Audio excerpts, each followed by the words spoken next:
Vesper Hale hadn't planned on returning to Montana, not ever. The memories of her teenage years, icy mornings, the echo of her mother's silence, the ache of long-forgotten dreams, still lingered like smoke in the corners of her mind. But life, as it so often did, had found a way to back her into a corner.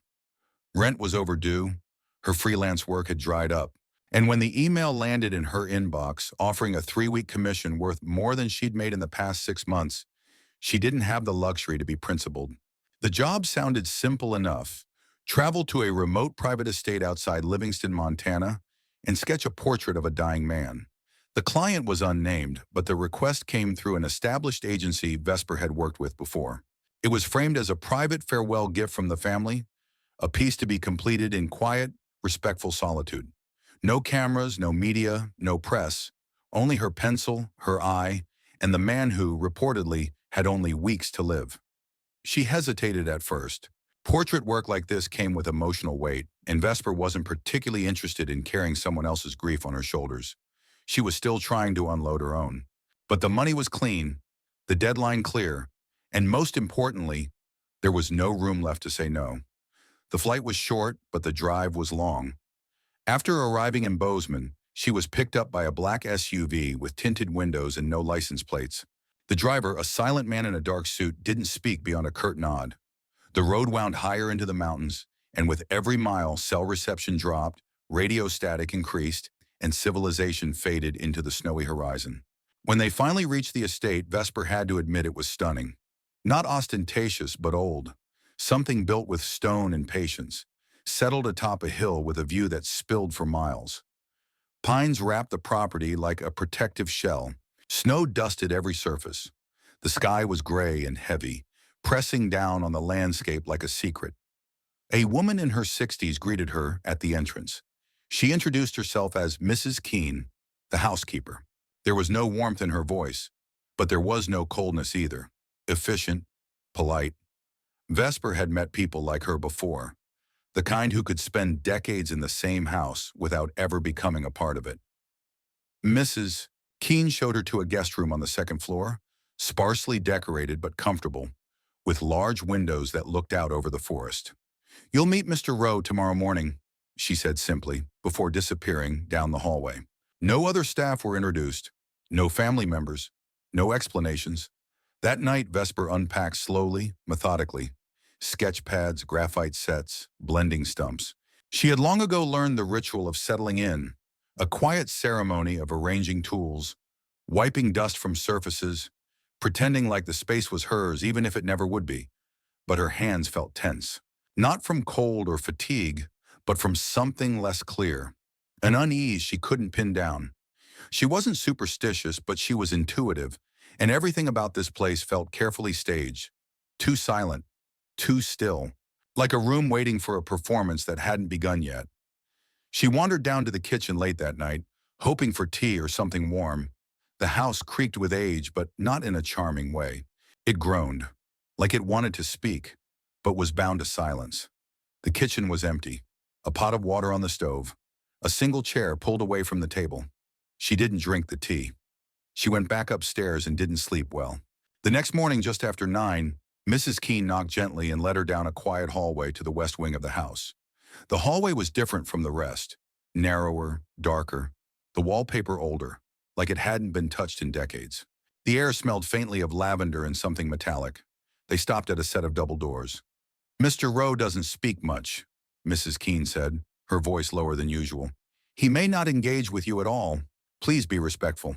He's in considerable pain." Vesper nodded. Mrs. Keene pushed open one of the doors and Vesper stepped inside. The room was large, with tall bookshelves, thick curtains pulled halfway shut, and a fireplace burning quietly at the far end. A leather armchair sat angled near the window. In it, a man, Cassian Rowe. He looked nothing like she'd expected. No tubes, no monitors, no withering body struggling for breath. He was thin, yes, but alert. His face was sharp, elegant in a way that suggested power without effort. His hair was streaked with gray, but his eyes were fixed on her with the steady precision of someone used to being the smartest person in any room. He didn't smile, didn't move, just studied her. She waited for someone to speak. He beat her to it. You're younger than I thought. His voice was low, quiet, and smooth, like someone who rarely needed to raise it to be heard. Vesper straightened slightly, her instincts kicking in. You're more alive than I expected. A flicker of something, amusement, passed over his face. Mrs. Keene excused herself and shut the door behind her. The room felt instantly more claustrophobic. Vesper took a step forward, setting down her sketchpad. I'll need a few sessions, maybe more. If you'd prefer I work from a photograph. No, he cut her off. No photos. She nodded, suppressing the urge to ask why. This wasn't her business. She was here to draw, not to investigate. But still, there was something about him, about this whole arrangement. A man with wealth, connections, and reportedly a terminal condition, hiding in a house no one visited, guarded by silence and half-truths. She sat across from him, pencil in hand, paper resting on her knee. Should I begin? He didn't answer, just looked at her, and then slowly nodded once. The graphite moved across the page, and Vesper did what she did best. She disappeared into her work. But beneath the surface of every line she drew, one question throbbed, quietly, rhythmically, like a pulse just under the skin. Who are you really, Cassian Rowe? And why did you bring me here? The second day began with snow. Heavy, slow flakes that blanketed the world outside the tall windows and muted the sound of everything. Vesper woke earlier than usual, her body not fully rested, her thoughts still caught somewhere between the weight of yesterday's first impression and a quiet, crawling curiosity about the man she had been hired to draw.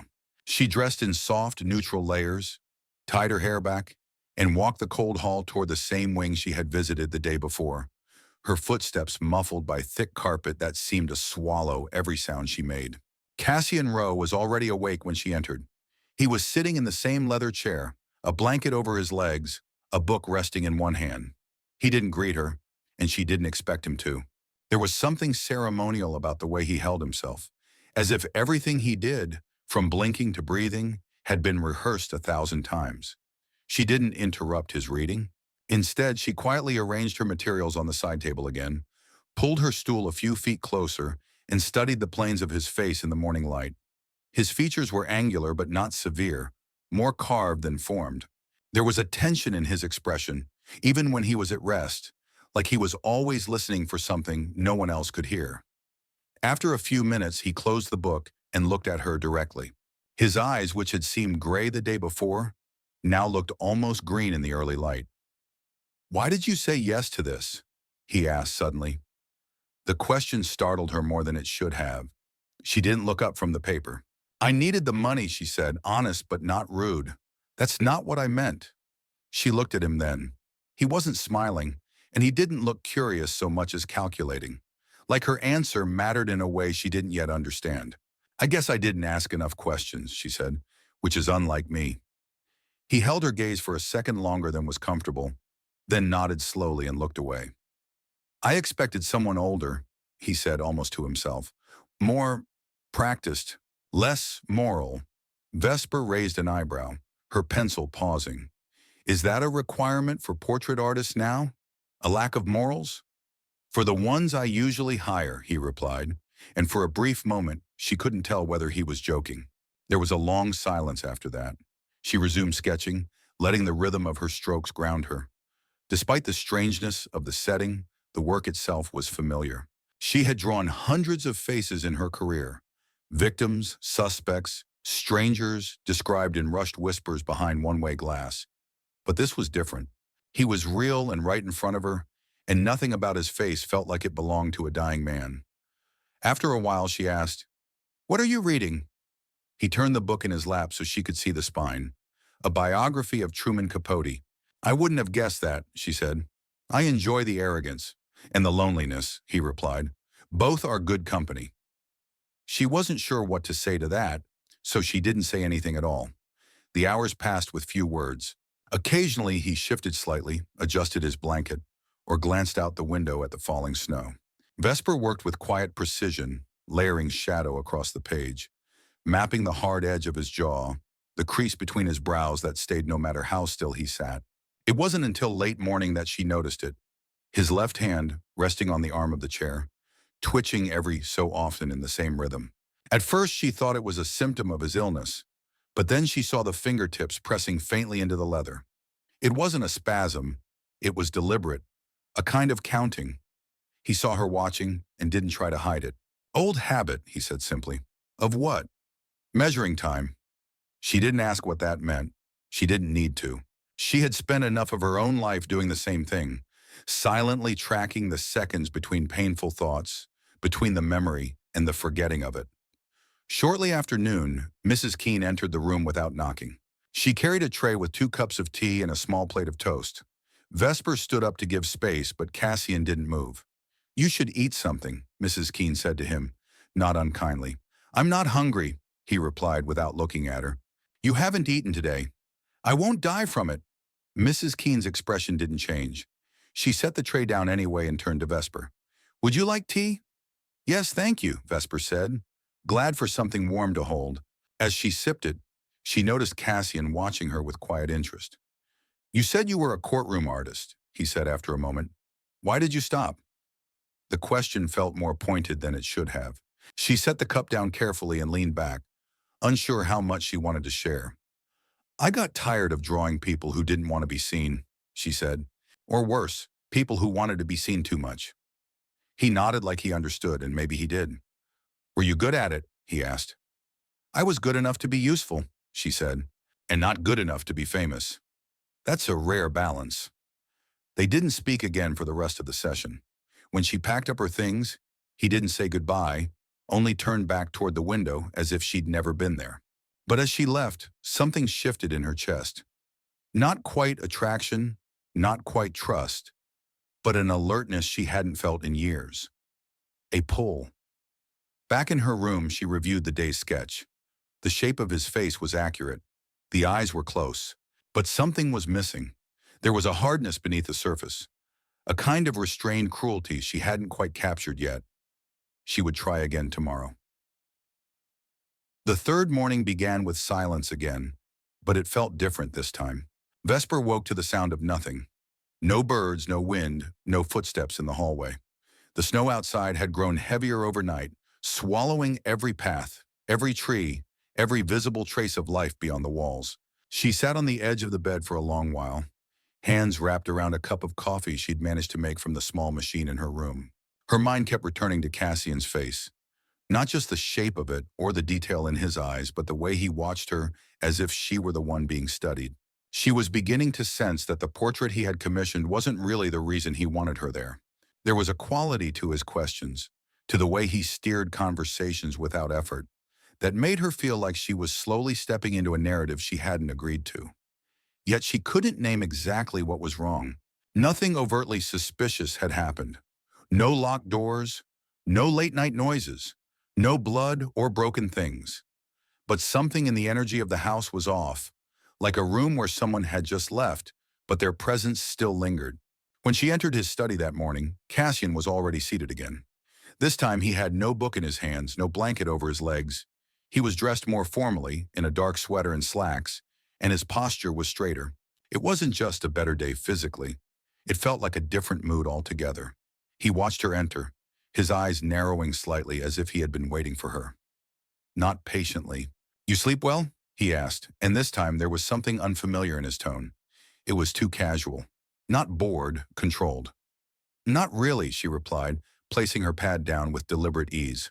The silence is too loud here. He gave a short nod as if that answer pleased him in some way. Silence is only loud when you're avoiding something. She didn't respond.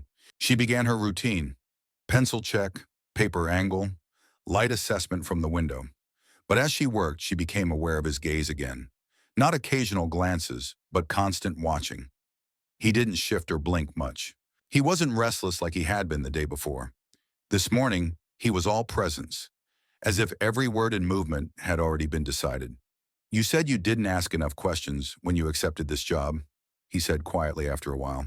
Have you started asking them now? Vesper paused but didn't look up. A few. And? I haven't found the answers yet. Then you're not asking the right people. She looked up at him fully then. His expression was unreadable, neutral on the surface, but behind it, layers. Maybe amusement, maybe challenge. Are you offering to be one of the right people? She asked. Depends on the questions. She closed her pad slowly and leaned back just slightly in her chair. Why are you really here?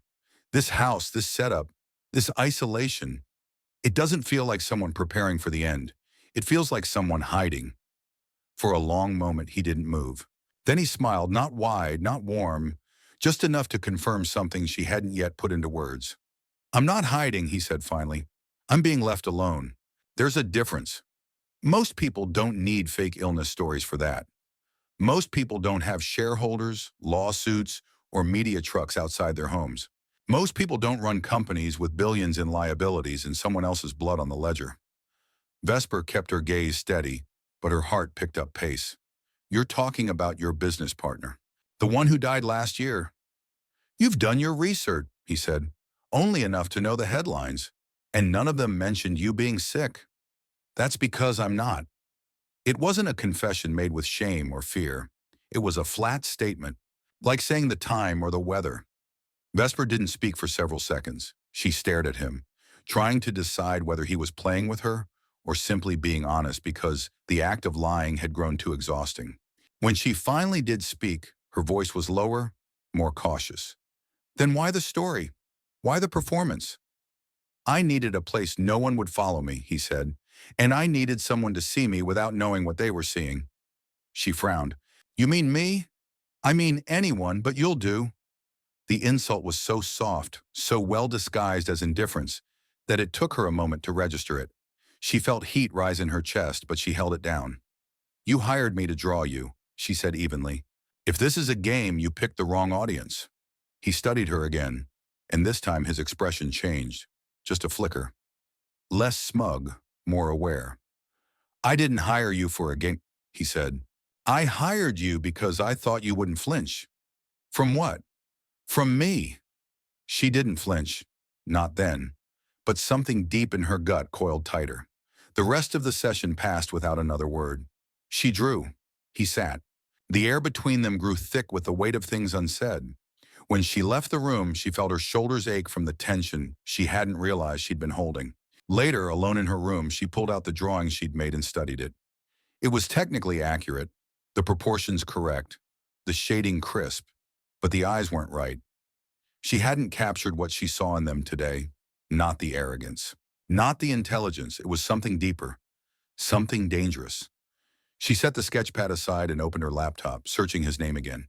She read through every article she could find, every financial scandal, every rumor, every denial issued by his legal team. There were too many holes, too many questions.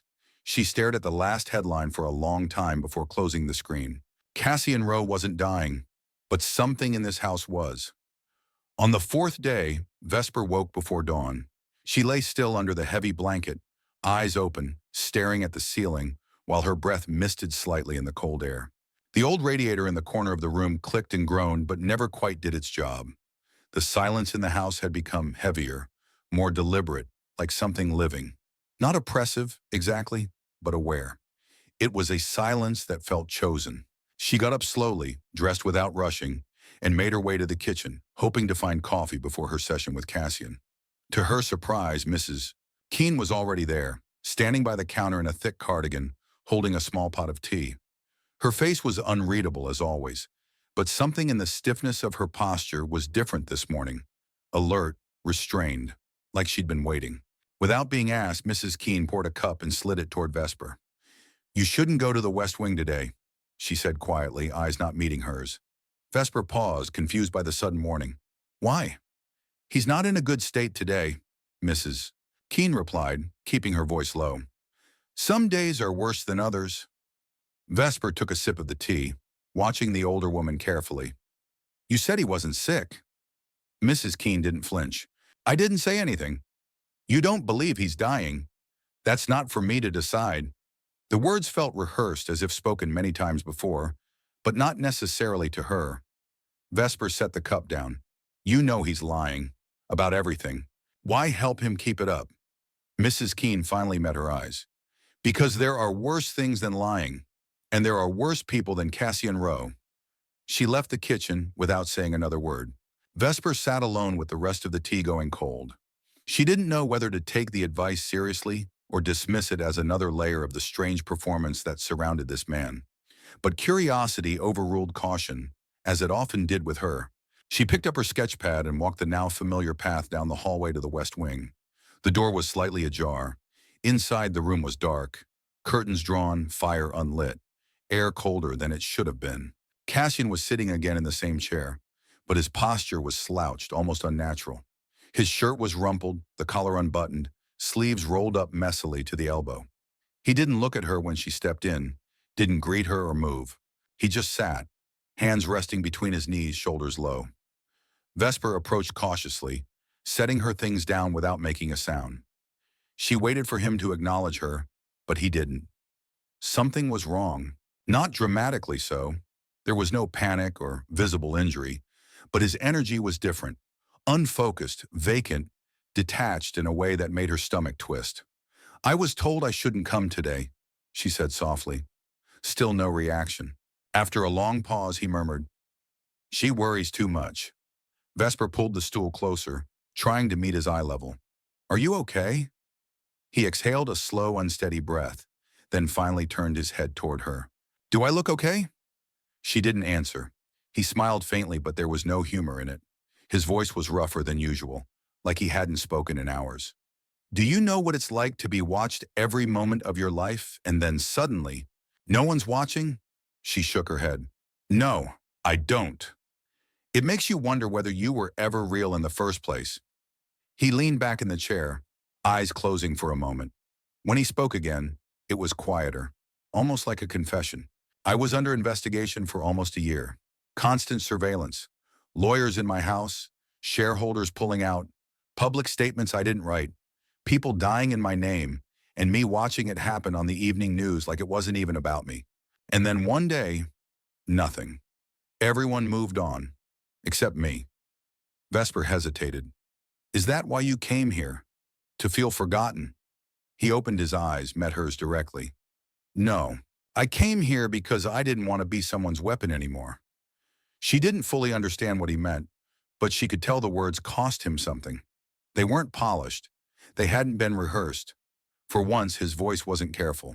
He was unraveling slowly, and she was the only witness. "Why me?" she asked. "Why bring me here to draw you? What are you really trying to see in the portrait?" He tilted his head slightly. "My father used to say a man doesn't exist until someone else sees him.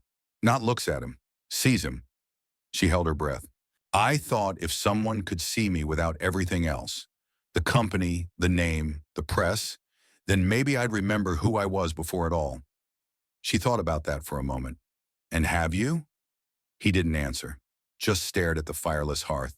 Eventually, she began to sketch. The quiet between them this time wasn't tense, but fragile, like something could break with the wrong word or gesture. She drew the slouch in his shoulders, the tired angle of his jaw, the deepening shadows under his eyes. She drew not just the man, but the unraveling of him. Halfway through, he said something that caught her off guard. "I don't sleep in this house." She paused, looked up. "I lie down. I close my eyes, but I don't sleep. Haven't in months. Not real sleep. Not the kind that makes you feel human." Vesper wanted to ask why, but didn't. She just nodded and kept drawing. That evening, back in her room, she couldn't shake the image of him sitting there, hollowed out by something she still couldn't name. She looked at the sketch again, and for the first time since she arrived, she saw not just a portrait forming, but a fracture, a break in the mask. There was no doubt left. Whatever Cassian Rowe had done, or hadn't done, he wasn't hiding from justice. He was hiding from himself. It had been 5 days since Vesper arrived at the estate, but it already felt like she had lived in that house for months. Time moved differently in isolation. It stretched and sagged, bending itself around the same routines and silences, looping back on itself. Each morning she walked the long hallway to the west wing. Each morning she sat across from a man she still couldn't quite read.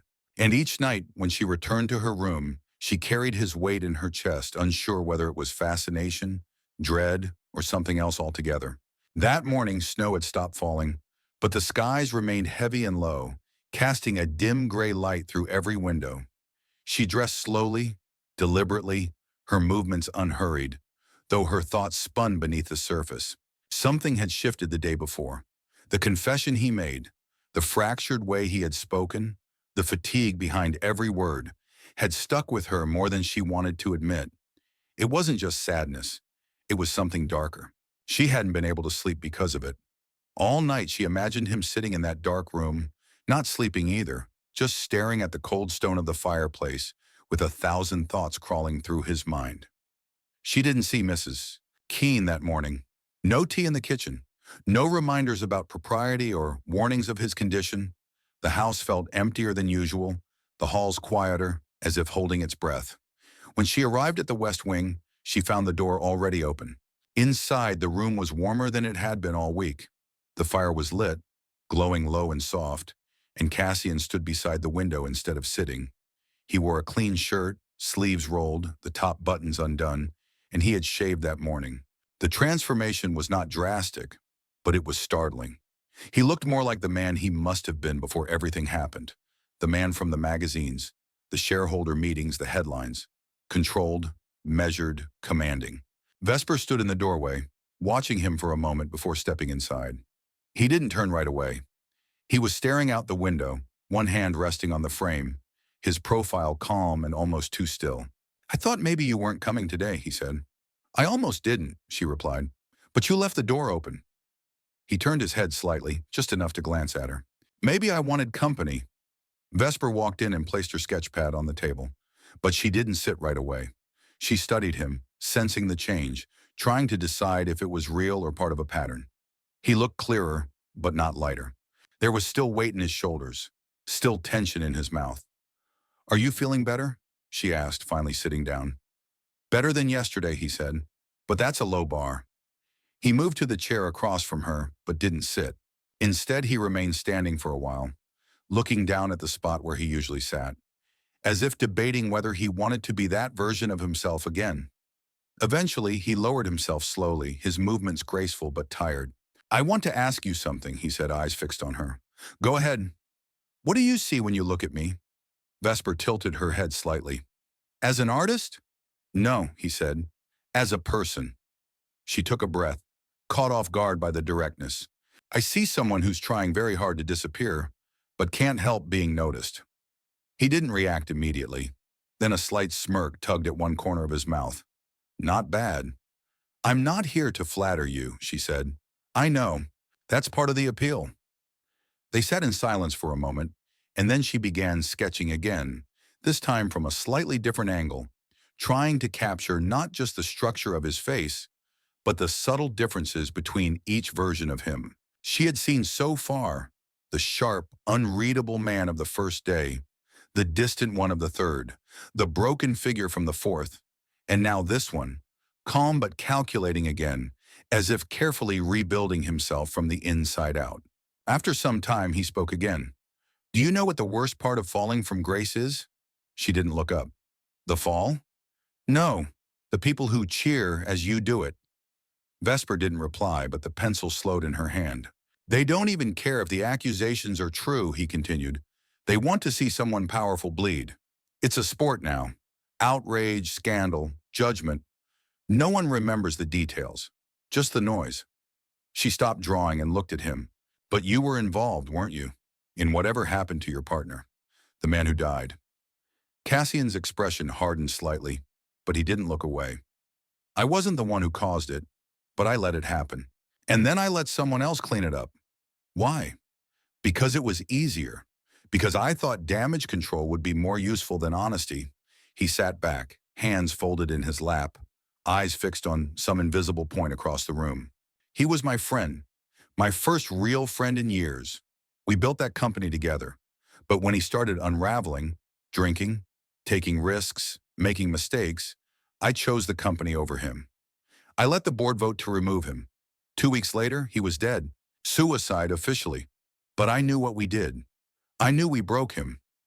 Vesper's throat tightened, but she said nothing.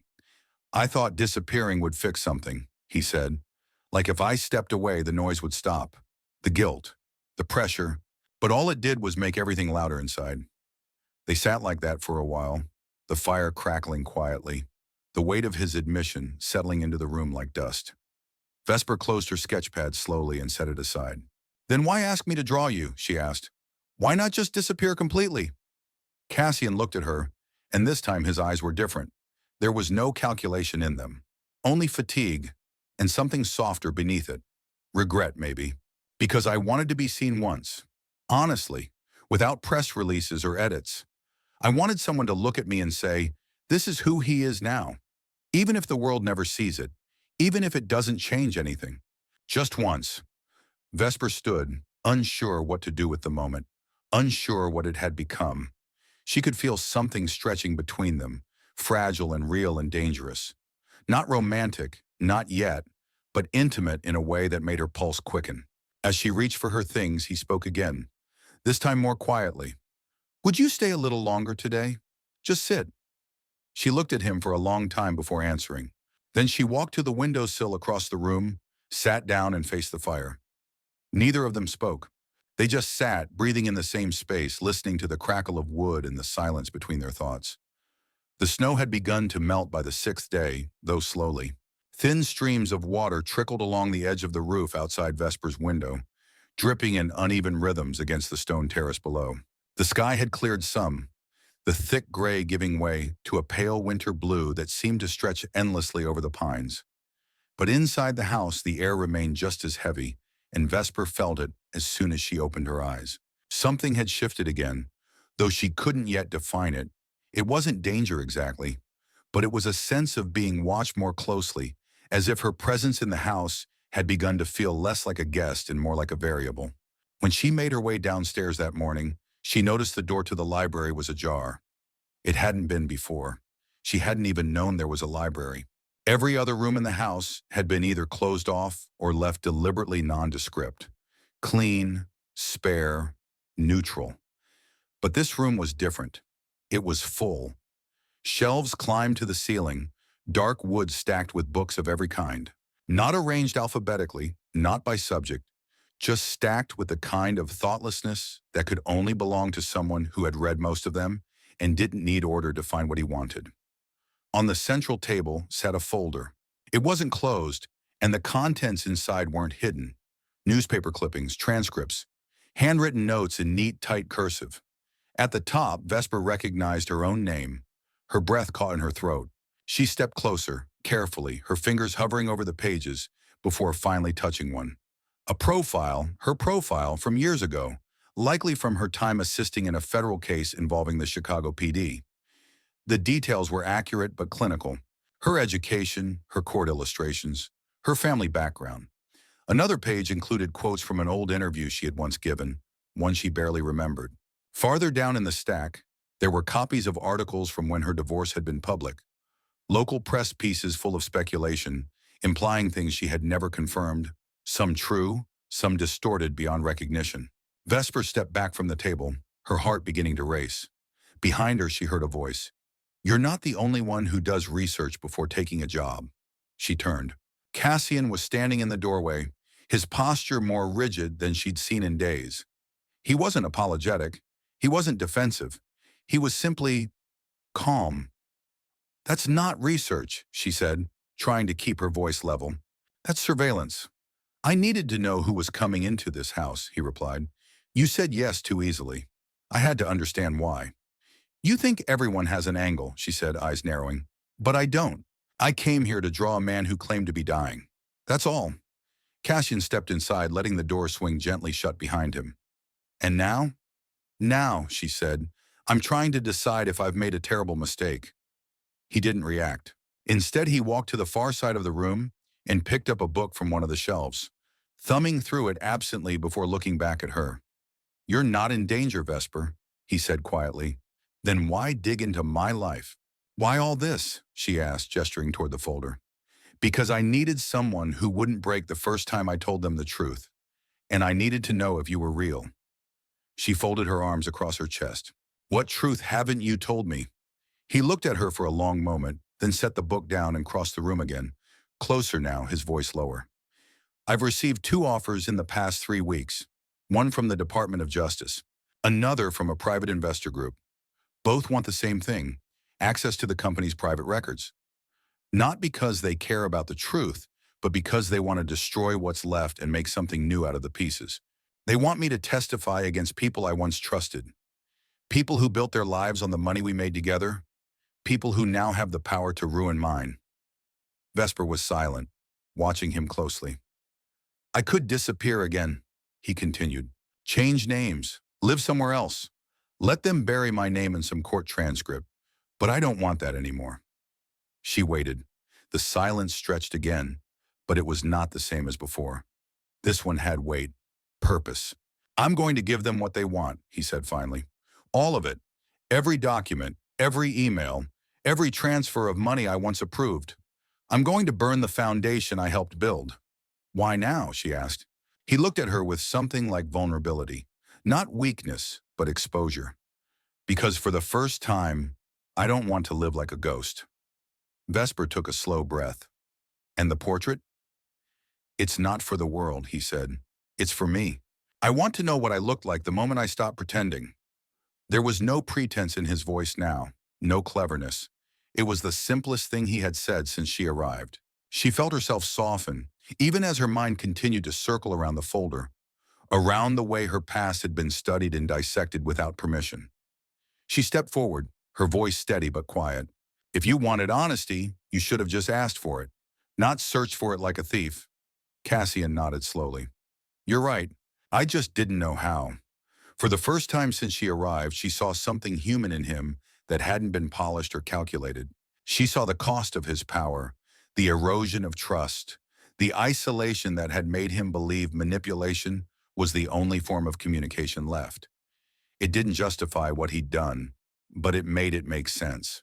Vesper turned and walked out of the room, not because she was angry, but because she needed space. She didn't go back to her bedroom. Instead, she found the small sitting room on the east side of the house, the one with the view of the frozen lake below the hill. She sat by the window for nearly an hour, watching as the sunlight finally broke through the clouds, scattering gold across the trees and the water. Her thoughts moved slowly, but clearly. She had come here thinking she was entering a job, a transaction, but she had stepped into a man's reckoning, and now, knowingly or not, she had become a part of it. That night, just after midnight, she heard a soft knock at her door. She was awake, sitting at the desk, flipping through an old sketchbook she'd brought with her. She opened the door without hesitation. Cassian stood there barefoot, wearing a black sweater and sweatpants, looking younger and more human than she'd ever seen him. I can't sleep, he said. She said nothing, just stepped back to let him in. He didn't ask for anything. He didn't try to touch her. He just sat on the edge of the chair by the window and looked out at the dark woods. She returned to her seat by the desk. For a long time, they didn't speak. Eventually, he turned to her. I think I'm afraid of what I'll become once I do the right thing. She looked at him, her voice calm. Maybe you're more afraid of who you already are. He nodded. And for once, there was nothing left for him to say. The morning after Cassian came to her room, Vesper found herself moving differently through the house. Her steps were slower but more deliberate, her gaze more fixed. The uneasiness she had once felt in the halls had dulled into something more like awareness. She wasn't an outsider anymore, not exactly. She had seen the cracks in the story he'd built, had heard the truth slip from his mouth when his defenses were down, and now she could feel the shift in their dynamic in every shared glance. They had crossed into another space, one that wasn't easily defined by profession or circumstance, and she wasn't sure how long they could stay there before it broke them both. She didn't see him that morning. Mrs. Keene informed her over a quiet breakfast that Mr. Rowe had taken his coffee in the south wing and would not be available until later. Vesper didn't press her with questions. She simply nodded and took her coffee to the library. The folder was gone from the table, as were the documents and newspaper clippings. The room looked untouched again, as if the small storm that had passed through it the day before had never happened. But she remembered it all clearly. She remembered how it felt to see herself through the lens of his research. She remembered the weight in his voice when he admitted what he was about to do. Most of all, she remembered the look on his face when he said he didn't want to be a ghost anymore. By late afternoon, the estate had grown darker again, a new storm gathering in the distance. Clouds rolled in heavy and fast, and the trees bent under the weight of the wind. Vesper returned to the west wing and waited in the studio, seated near the fire, her sketch pad untouched in her lap. She didn't know what today would bring. She wasn't even sure if she would draw. But she waited, and after nearly an hour, he finally came. Cassian entered without a word, his expression unreadable, his clothes slightly disheveled like he had changed in a hurry. He stood just inside the room and looked at her, something flickering behind his eyes. "They found out I'm here," he said. Vesper set the sketch pad down carefully and stood. "Who?" "A man named Miles Eddington. He was on the board 3 years ago. I assumed he was finished with me when he sold his shares, but it turns out he's been watching the company the entire time, waiting for the right moment." She took a cautious step closer. "How did he find you?"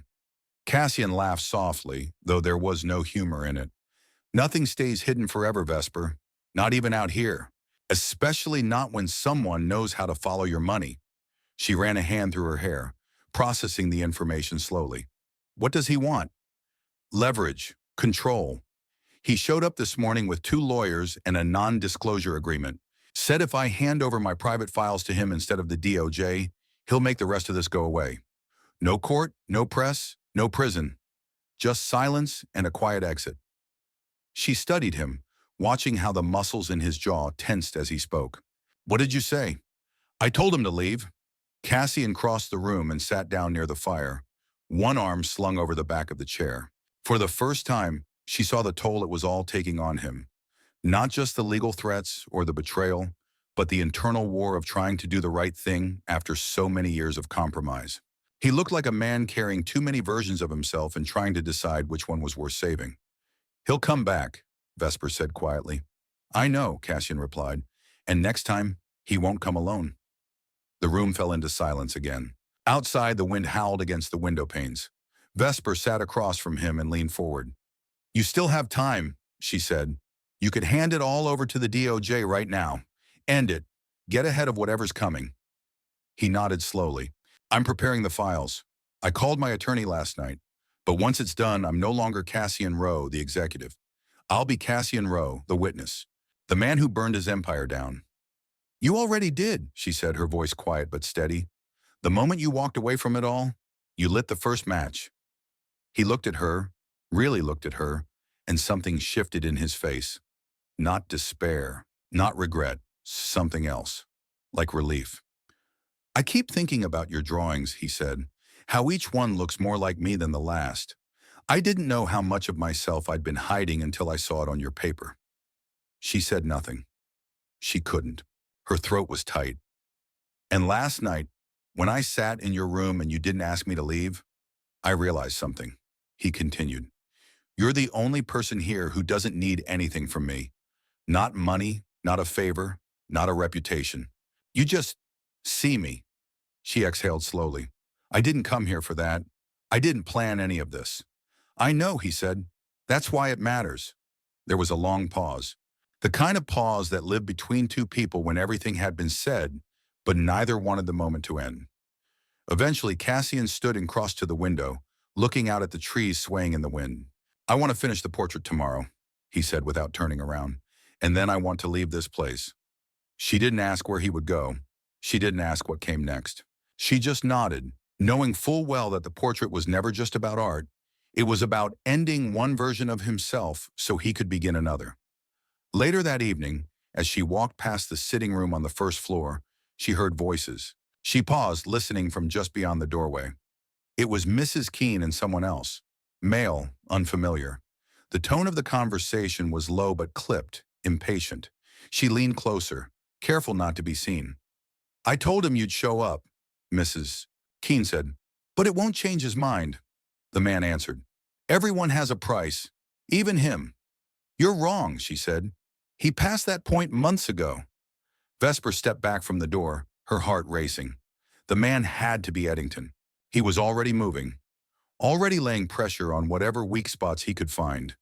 She didn't know how much longer the quiet inside the house would last. She didn't know how long she and Cassian would be left alone. But what she did know, what had become clearer with every sketch, every conversation, every moment shared in firelight and silence, was that she wasn't just drawing the man he used to be. She was watching him become someone new, and it terrified her how much she didn't want to let him go. The final day came with a stillness so profound that even the house seemed to feel it. The wind had stopped. The sky was white and low, as if holding its breath. Snow no longer fell, but the trees outside were thick with it, heavy and unmoving. The landscape looked frozen in time, suspended between seasons, between decisions, between endings. Vesper rose early, earlier than she had any other day. There had been no sleep the night before, only a long stretch of restless silence, her thoughts looping through every word Cassian had said, every glance exchanged, every moment that had quietly redefined what she thought this trip would be. She dressed slowly, choosing her clothes without thinking, layering warmth over warmth, knowing she would likely be cold anyway. It wasn't just the weather, it was the knowing. Today was the last day. The portrait would be finished. Cassian would hand over his files. The version of himself that had lived in this house, in this isolation, would end. And what came next for either of them was still impossibly unclear. When she reached the West Wing, the door to the studio was already open. He was waiting for her. Not seated, not pacing. Standing in front of the window again, hands in his pockets, his profile quiet and still.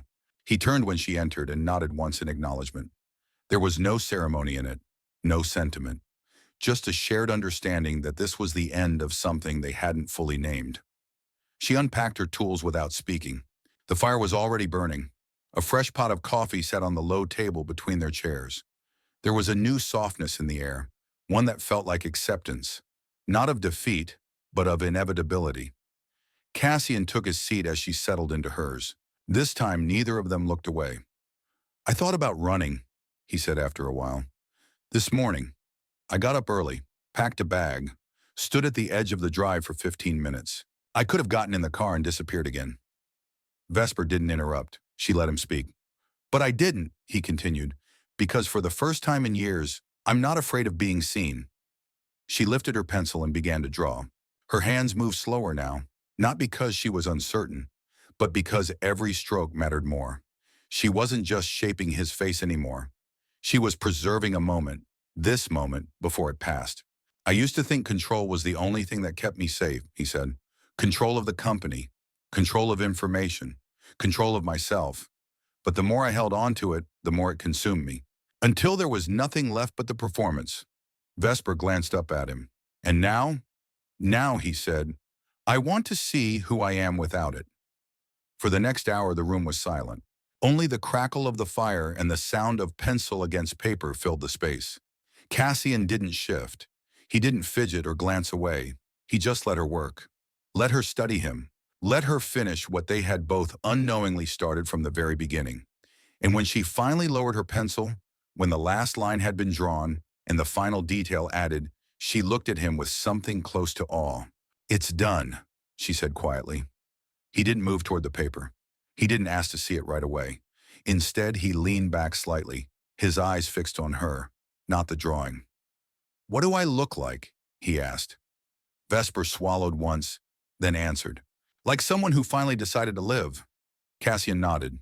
He stood slowly and crossed to where she sat. She turned the pad toward him, and he looked down at the portrait. His face in the sketch was softer than in real life, but not weaker. The eyes were tired but focused, the mouth firm but not cold. He looked real, present. Not a headline, not a myth, a man. He didn't speak for a long moment. When he did, his voice was low. "I'm going to give it all to them this afternoon. Every file, every name, every truth. And then I'm going to walk away from the mess I helped build." Vesper nodded. "Where will you go?" "I don't know yet," he said. "Somewhere quieter. Somewhere I can start from nothing." "Will you be alone?"